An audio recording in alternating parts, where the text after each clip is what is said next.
In attesa della firma del commissario Michele Penta, la Giunta regionale ha approvato l'accordo di programma sul nuovo ospedale a Padova Est.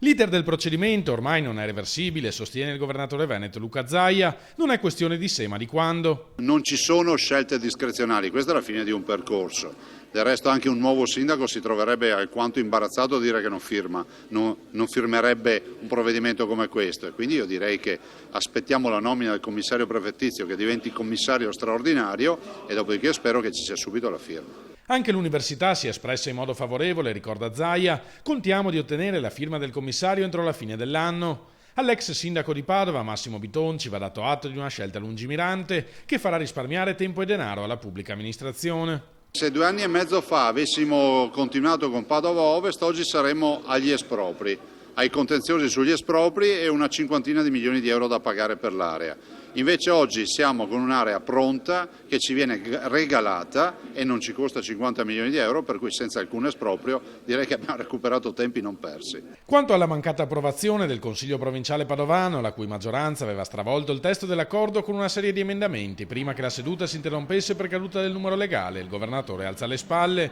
Il loro voto non è vincolante, ricorda, se ci stanno mi fa piacere, altrimenti pazienza. Io sono assolutamente convinto di aver fatto bene, di aver coinvolto tutti anche se la legge non lo prevedeva, però poi che da qui si passi al potere di veto senza averne potere, ne passa molta.